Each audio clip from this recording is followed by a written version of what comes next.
Welcome back to Around the World with Dane Waters. I'm not going to say I'm your host, Dane Waters, because hopefully by now, after 180 shows, you know that, but who knows? We're honored to have with us Bruno Kaufmann. Hey, Bruno, how are you? Hello, Dane. Yes, I'm fine. I'm home in Sweden, in my country home. It's midsummer week, so this is a great time of the year. Country home, country home. You sound so sophisticated saying country home, you know. But listen, for those of you, his country home is a beautiful place. I've been honored to go there. And this week is your daughter's 30th birthday, right?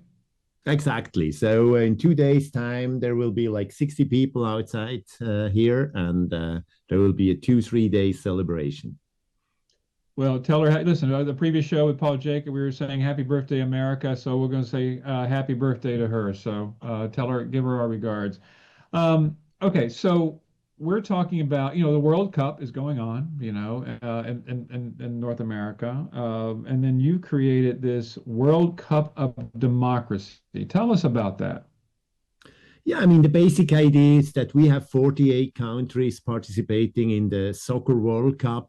And what we are doing now from the Swiss Democracy Foundation is inviting basically everybody to join a conversation about who is basically the Democracy World Cup favorite, winner, all these kind of meetings, of matches we see now, Canada against Switzerland, Germany against Curacao, all these kind of meetings. How can we look into this from a democratic standpoint? And that is basically the idea about what does democracy mean to us in our countries, and what better, or where are there big problems, why do we suffer when we are thinking about how democracy works, and who could we contribute to that we should for less. And it's an amazing concept, and some of your graphics are amazing as well. I mean, and how are you doing this? So as these matches happen, like the other day, Scotland played Haiti, I believe it was. I mean, are you taking each match, and during the matches, you're asking people like which country is more democratic, or you're talking to people within those countries? Talk to us a little bit about how this process works. Yeah, we do on all our channels, basically. I mean, all the social media we are using, we try to really engage people in not just watching the match and the game, but also to share their views about why do they think that maybe their country is better than the opponent, or what does it I mean, what is the key points of the democratic understanding in their home country. I mean, we want to give like this idea of democracy much more of a personal touch, which means that there is no democracy without people. And it's really not just a issue about electing a government. It's about being an active citizen in your country. But for people, you also need a ramification, you need foundations, you need possibilities to make your voice heard without being threatened. I mean, we see in many countries around the world, being a democrat, being a democratic citizen isn't it can be a very dangerous thing. So we want to have this conversation to make the true value of democracy more relevant, but also to see it a little bit in a gameful way, that it doesn't need always to be as serious as we may think it is.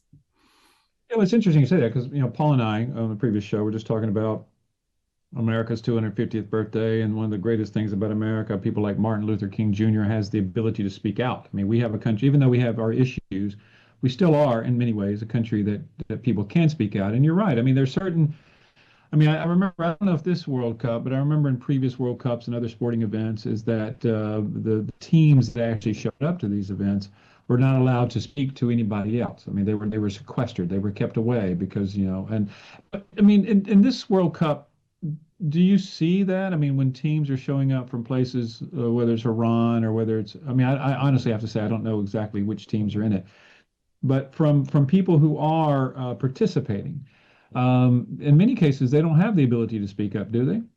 That's right. I mean, we have many countries in this World Cup coming from countries where democracy is under serious threat. I mean, we just saw yesterday in the game from by Sweden against Tunisia, and Tunisia. I mean, we have been together in at the Global Forum in 2015. There, it was a place of hope. It was a place where people. I remember a session in the evening we had with all the party representatives. And when they went home, they continued to discuss and they said to us, you know, we have to use every opportunity because we don't know how long time this freedom will last. And they were right. I mean, a few years later, president who doesn't allow free speech. So the players of Tunisia, they are, even if they are now in the US or in Mexico and can speak up, if they come home, they are under serious threats in many places. And I think it's really the task of people living in relatively free countries to not only use their rights, but also to develop, in a way, strategies how we can support others. I was just coming back from Kyrgyzstan last week, a country which also have seen a lot of democratic developments recently. But again, also there, 5 years ago, a new president came into the power, and he tries to limit this very much. Yeah, no, Tunisia is interesting because a good friend of mine was working with one of the political parties there, and she was recently detained by the government because she was speaking out against the president there, and it's really sad what's happened to Tunisia. So in this World Cup, by the way, it's interesting you call it soccer, which we Americans call it soccer, but most people around the world call it football. But the so in this tournament, if you had to say which one, in your opinion, is the most democratic and which is the least democratic, where would you put your vote? I mean, it's a little bit, of course, a little bit hard for me being a Swiss and a Swede, being a citizen in two countries which have a very long tradition of democratic freedoms, which haven't been in wars for hundreds of years. To give like a validation of that, because I would say a country like Bulgaria, which I work a lot with, is doing a lot of progress recently and has a very interesting history. But of course, if you just look into the rankings, if you look into the how free the media is, of course, the preconditions for these countries are very different. So it's not only about how democratic a country is, but also the attitude, the approach of the people, of the young people.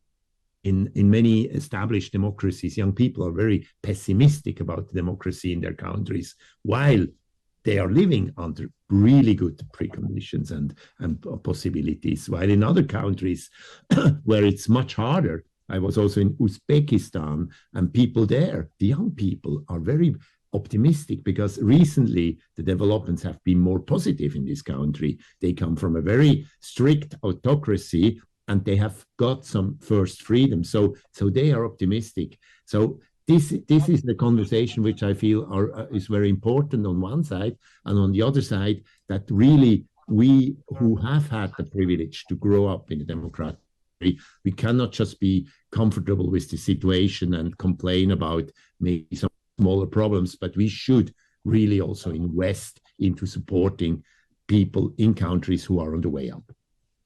Well, I agree with that 100%. I do think that like once again, not to keep going back to what Paul and I were talking about, but we did talk about the fact that in America, I mean, he was referencing a poll that just came out that said that the 29% of Democrats are ashamed of being an American, where 90% of Republicans say they're not. I mean, and to me, it's sad when anybody says that they're ashamed of their country, especially. But Americans, what I wanted to say, and I said, is that we have to work for it. Freedom and democracy is not free. You got to keep working for it. And if you're unhappy with it, at least in a country like America, you have the institutions and the ability to work toward it. And not every country, as you say, have that ability. So let's talk about sporting events themselves. I mean, do you believe, like FIFA, there are two schools of thought. One is like an organization as powerful as FIFA should stay out of politics. And there's others who say that FIFA has a platform to talk about politics. Where do you fall on that? No, I mean, I feel an organization like FIFA, which is also based in Switzerland, has of course a lot of responsibility when it comes to entertaining a public sphere which is open and free and which respects human rights and democratic freedoms. That's I think there should be no doubt about that, and we haven't seen that always. I mean, we have seen FIFA leadership really not only being like friendly to this kind of values, but also basically just trying to be in touch with the powerful people in different countries. So there is a big tension, but at the same time, it's clear that FIFA shouldn't engage in poorly political issues, taking sides in elections, promoting a certain candidate or giving recommendations how people should behave. That's another way of a role. So what is fascinating is, of course, that this kind of events and this kind of organizations are able to create something like a common public sphere. We see that also in certain cultural dimensions. For instance, the Eurovision Song Contest is such an issue where there is always a discussion how much politics should be in there. I'm skeptical about instrumentalization of this kind of events for political means. But again, democracy has so much foundations, has so much basic infrastructure, which shouldn't be in a way up for discussion. I mean, the Universal Declaration of Human Rights is an achievement which should unite us all, which should include these basic democratic features and which is also a point of reference.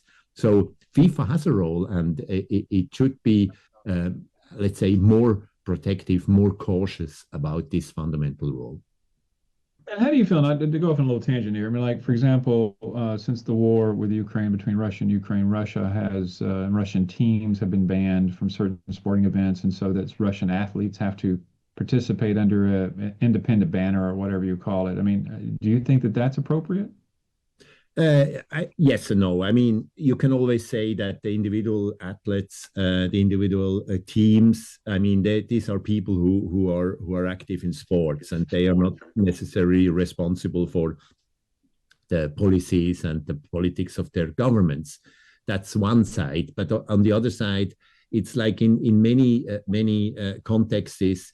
I mean, the nation state brand, the nation state label has in a way been revived, has become more important again. So it's hard to differ, of course, let's say a national football soccer team from a national government totally, because they are very interlinked when it comes to national branding. We see in every game now in the World Cup, there is a huge, like manifestation in the beginning of the game with the national anthems, with the flags, with all these kind of items. And I always wished, I mean, I'm following these kind of things for many years. I always felt this is in a way like a compensational a feature that you can celebrate your country, your nation, your flag without becoming nationalistic, without becoming like a antagonistic way of being nations. But when we see now that a country like Russia and its government really becomes so much using these features to become an aggressor, to become like a brutal force which let young people inside the country and in other countries being killed in hundreds of thousands, then of course then the limits are all the red lines are all broken. And in a way, this needs to be reflected also in a global game like the World Cup. No, I agree. Okay, two quick questions. Number one, if people want to learn more about the Democracy World Cup, how do they learn about it? Yeah, I mean, the most easy thing is to come to our website, swissdemocracy.foundation, or look for it in one of the social media. We are on LinkedIn, we are on Facebook, Blue Sky, Twitter, everywhere you can find Swiss Democracy Foundation, and join the conversation. You're really invited to make your voice heard and to discuss with us about if we, for instance, say in this game, we feel that this country is maybe a little bit better when it comes to democracy than others. So if you have another opinion, please let us know. And also let us know if you think this is an important conversation, which we should use the World Cup, its big public sphere, to discuss these important issues of democracy. Listen, Bruno, you're always on the cutting edge of things. It's always impressive, the things that you do, and I applaud you as always. Well, the last question: who, in your opinion, is going to win the World Cup? I think it would be very, very nice if this year we could have a winner from Africa.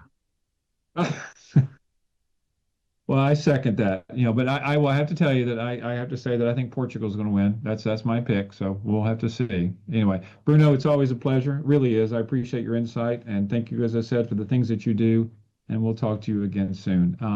Thank you so much, Dane. I'm always very, very pleased when you call me and say you want to have me on your show. Well, thank you, Bruno. I appreciate that. And thanks for being with Around the World with Dane Waters, and we'll see you again next week. Thanks a lot.